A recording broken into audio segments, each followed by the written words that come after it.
আসসালামু আলাইকুম। আন্তর্জাতিক সর্বশেষ আপডেট সংবাদে আপনাকে স্বাগতম। শুরুতেই জানিয়ে দেব সংবাদ শিরোনাম। হঠাৎ করেই হেরে যাওয়ার আশঙ্কায় ইউক্রেন, চাপের মুখে ভ্লাদিমির জেলেনস্কি। জানিয়ে দেব ইউক্রেনকে এবার স্থল মাইন দিতে সম্মত হয়েছে জো বাইডেন। জানিয়ে দেব ইয়েমেনি সামরিক শক্তি ওয়াশিংটনের কল্পনারও বাইরে।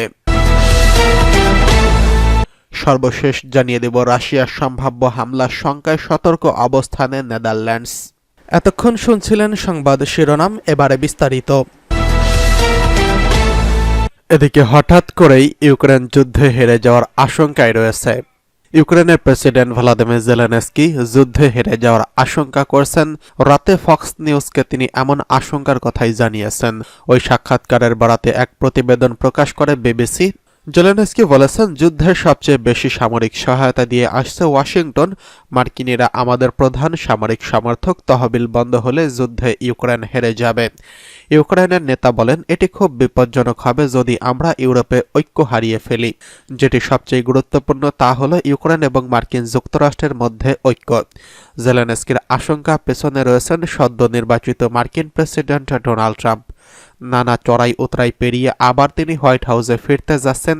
তার আগে ডোনাল্ড ট্রাম্প ইউক্রেন যুদ্ধে যুক্তরাষ্ট্রের সম্পৃক্ততা বন্ধ করার প্রতিশ্রুতি দিয়ে ভোটের প্রচার চালিয়েছেন। তিনি বলেছেন, যুদ্ধের টাকা খরচের পরিবর্তে আমেরিকানদের জীবনযাত্রার উন্নতির জন্য করদাতাদের অর্থ ব্যবহার করবেন তিনি। ট্রাম্প ক্ষমতা গ্রহণের 24 ঘন্টার মধ্যেই রাশিয়া ইউক্রেন যুদ্ধ শেষ করার ঘোষণা দিয়েছে। যদিও কিভাবে এটি সম্ভব তা বলেননি তিনি। তবুও ইউক্রেন আতঙ্কে রয়েছে, কারণ ট্রাম্প ইউক্রেনকে সহায়তা বন্ধের মাধ্যমে এই যুদ্ধ শেষ করার পরিকল্পনা করছেন বলে গুঞ্জন রটেছে।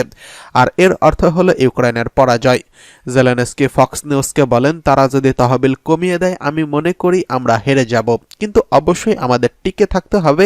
আমরা লড়াই করব। আমাদের অস্ত্র উৎপাদন হচ্ছে, তবে এটি জয়ের জন্য যথেষ্ট নয়।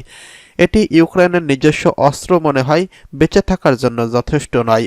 সহায়তা তহবিল না কমিয়ে ট্রাম্প যুদ্ধের অবসান ঘটাতে পুতিনকে চাপ দিতে পারেন। এতে তিনি সক্ষম হবেন কিনা জানতে চাইলে জেলেনস্কি বলেন, এটি সহজ হবে না, তবে হ্যাঁ তিনি এটি করতে পারেন, কারণ ট্রাম্প পুতিনের চেয়ে শক্তিশালী। পুতিন যুক্তরাষ্ট্রের চেয়ে দুর্বল। যুক্তরাষ্ট্রের প্রেসিডেন্টের শক্তি, কর্তৃত্ব রয়েছে এবং অস্ত্র রয়েছে। অন্যদিকে ইউক্রেনের যুদ্ধে হারের আশঙ্কায় নতুন মাত্রা যোগ করেছে রাশিয়ার পারমাণবিক সক্ষমতা। সেই অস্ত্র ব্যবহারের অনুমতি দিয়েছে রাশিয়ার প্রেসিডেন্ট ভ্লাদিমির পুতিন। মঙ্গলবার এ সংক্রান্ত একটি ডিক্রিতে স্বাক্ষর করেছেন তিনি। মনে করা হচ্ছে, ইউক্রেনকে রাশিয়ার ভূখণ্ডের গভীরে যুক্তরাষ্ট্রের ক্ষেপণাস্ত্র দিয়ে হামলার অনুমতির জবাব দিতেই এই পদক্ষেপ নিয়েছেন পুতিন। যুক্তরাষ্ট্রের প্রতি ইঙ্গিত করে ডিক্রিতে বলা হয়েছে, পারমাণবিক শক্তিধর কোনো দেশের সমর্থন নিয়ে রাশিয়ায় ক্ষেপণাস্ত্র হামলা চালানো হলে পাল্টা জবাবে পারমাণবিক অস্ত্র ব্যবহার করতে পারবে মস্কো। মঙ্গলবার যুদ্ধের 1000তম দিবস পার করেছে রাশিয়া ইউক্রেন। আজকের দিনেই পুতিন তার দেশের পরমাণু নীতি হালনাগাদ করে এই ডিক্রিতে স্বাক্ষর করেছেন বলে সাংবাদিকদের জানিয়েছেন পুতিনের মুখপাত্র এবং রুশ প্রেসিডেন্টের কার্যালয় ক্রেমলিনের প্রেস সেক্রেটারি দিমিত্রি পেসকভ। এদিকে অবশেষে ইউক্রেনকে স্থল মাইন দিতে সম্মত হয়েছে জো বাইডেন। মার্কিন প্রেসিডেন্ট জো বাইডেন ইউক্রেনকে স্থল মাইন অর্থাৎ এন্টি পার্সোনাল ল্যান্ড মাইন সরবরাহের সম্মতি দিয়েছেন। ব্রিটিশ সংবাদ মাধ্যম বিবিসিকে এই তথ্য নিশ্চিত করেছে মার্কিন প্রতিরক্ষা কর্মকর্তা, তবে নিরাপত্তার স্বার্থে ওই কর্মকর্তার নাম প্রকাশে সম্মত হয়নি। মার্কিন প্রতিরক্ষা কর্মকর্তার তথ্য অনুযায়ী মাইনগুলো শিগগিরই ইউক্রেনে পাঠানো হবে এবং সেগুলো ইউক্রেনের ভূখণ্ডে ব্যবহার করা হবে। ইউক্রেন জানিয়েছে, জনবহুল এলাকায় এগুলো ব্যবহার করা হবে না। রাশিয়ার সেনাদের অগ্রগতি থামাতে এই মাইনগুলো প্রয়োজন বলে মনে করা হচ্ছে। বিশেষত রাশিয়ার সেনারা ছোট ছোট দলে বিভক্ত হয়ে ইউক্রেনের যোদ্ধাদের অবস্থান লক্ষ্য করে হামলা চালাচ্ছে, যা ইউক্রেনীয় বাহিনীর জন্য চ্যালেঞ্জ তৈরি করছে। এদিকে কিয়েভে সম্ভাব্য বিমান হামলার আশঙ্কায় মার্কিন দূতাবাস সাময়িকভাবে বন্ধ রাখার ঘোষণা দিয়েছেন। ইতালি ও গ্রিসও তাদের দূতাবাস বন্ধ করার কথা জানিয়েছেন। রাশিয়ার আগ্রাসনের কারণে ইউক্রেনের 20%-এর বেশি এলাকা মাইন ঝুঁকিতে পড়েছে। বিশ্লেষকদের মতে বাইডেনের এই সিদ্ধান্ত যুদ্ধে ইউক্রেনের টিকে থাকার প্রচেষ্টাকে আরও শক্তিশালী করবে। এর আগে যুক্তরাষ্ট্রে সরবরাহ করা দূরপাল্লার ক্ষেপণাস্ত্র দিয়ে প্রথমবারের মতো রাশিয়ার ভূখণ্ডে হামলা চালায় ইউক্রেন। মঙ্গলবার রাশিয়ার ব্রায়ানস্ক এলাকায় এই হামলা হয় বলে রাশিয়ার প্রতিরক্ষা মন্ত্রণালয় জানিয়েছে। এক বিবৃতিতে রাশিয়া বলেছে, Ukraine army tactical missile system ATACMS ব্যবহার করে হামলা চালায়। এই হামলার পর চলমান উত্তেজনার মধ্যে ইউক্রেনকে স্থল মাইন দেওয়ার সিদ্ধান্ত যুদ্ধ পরিস্থিতি আরও ঘোলাটে করতে পারে।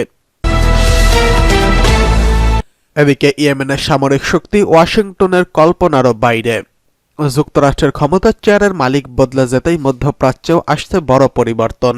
ইসরায়েল ও ইরানের মধ্যে টানটান উত্তেজনার মধ্যে এই অঞ্চলে সামরিক উপস্থিতি বাড়িয়েছিল যুক্তরাষ্ট্র, কিন্তু যুক্তরাষ্ট্র এখন ওই অঞ্চল থেকে পিছু হটেছে, কমে যাচ্ছে সামরিক উপস্থিতি।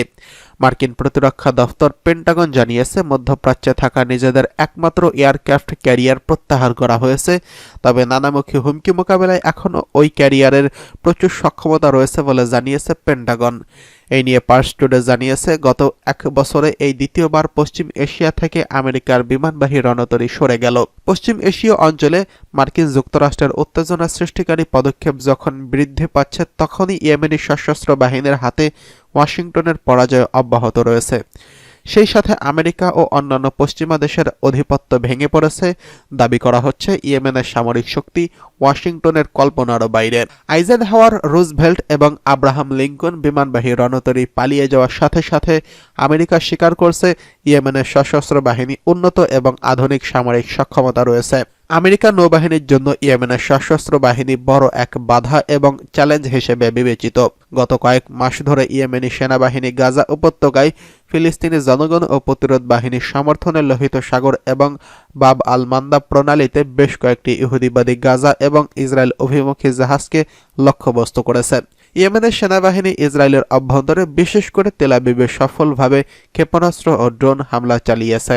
ইয়েমেনের সশস্ত্র বাহিনী অঙ্গীকার করছে, যতদিন পর্যন্ত ইহুদিবাদী ইসরায়েল গাজায় তাদের আক্রমণ বন্ধ না করবে, ততদিন লোহিত সাগরে ইসরায়েলি জাহাজ এবং ইসরায়েলগামী জাহাজের উপর হামলা চালিয়ে যাবে। এর আগে গেল সেপ্টেম্বরে ইয়েমেনি নিউজ নেটওয়ার্ক জানিয়েছিল, ইয়েমেনের সেনাবাহিনীর সাম্প্রতিক ড্রোন হামলার পর লোহিত সাগর থেকে আমেরিকার বিমানবাহী রণতরী USS আব্রাহাম লিঙ্কন পালিয়ে গেছে। USS নেভাল ইনস্টিটিউটের উদ্ধৃতি দিয়ে ইয়েমেনি নিউজ এজেন্সি আরও জানিয়েছে, USS আব্রাহাম লিঙ্কন বিমানবাহী রণতরী এলাকা ছেড়ে যাওয়ার সময় US সপ্তম ফ্লিট এলাকায় প্রবেশ করছে। এদিকে রাশিয়ার সম্ভাব্য হামলার শঙ্কায় সতর্ক অবস্থানে নেদারল্যান্ডস। নেদারল্যান্ডস সরকার নর্থ সি অঞ্চলে নিরাপত্তা জোরদার, সাময়িকভাবে ব্যক্তিগত প্রতিষ্ঠানের অতিরিক্ত কর্মী ও সরঞ্জাম ব্যবহার করার পরিকল্পনা করছে। বুধবার দেশটির প্রতিরক্ষা মন্ত্রণালয় এই তথ্য নিশ্চিত করেছে। ডাচ সামরিক গোয়েন্দা সংস্থা MIV জানিয়েছে, রাশিয়ার নর্থ সি অঞ্চলে গ্যাস পাইপলাইন, উইন্ডমিল এবং ডেটা হাবগুলোর উপর নাশকতার চেষ্টা করতে পারে। গত বছর এই অঞ্চলের কাঠামো নিয়ে রাশিয়ার এমন পরিকল্পনার প্রমাণ পাওয়া গিয়েছিল। প্রতিরক্ষা মন্ত্রণালয়ের এক মুখপাত্র বলেন, নৌবাহিনীর দুটি নতুন মাল্টিফাংশনাল সাপোর্ট ভেসেলের আগমন পর্যন্ত এই সামরিক ব্যবস্থা কার্যকর থাকবে। এগুলো 2026 সালে চালু করা হবে বলে আশা করা হচ্ছে। নর্থ সি অঞ্চলের ডাচ অংশটি নেদারল্যান্ডসের স্থলভাগের 1.5 গুণ বড়। এটি বিশ্বের অন্যতম ব্যস্ততম নৌপথ। এই সপ্তাহের শুরুতে বাল্টিক সাগরে দুটি সাবমেরিন অপটিক্যাল ফাইবার কেবল বিচ্ছিন্ন হওয়ার খবর পাওয়া যায়। এর একটি ফিনল্যান্ড ও জার্মানির মধ্যে যোগাযোগ স্থাপন করে। এসব ঘটনা নাশকতার সন্দেহ আরও বাড়িয়েছে।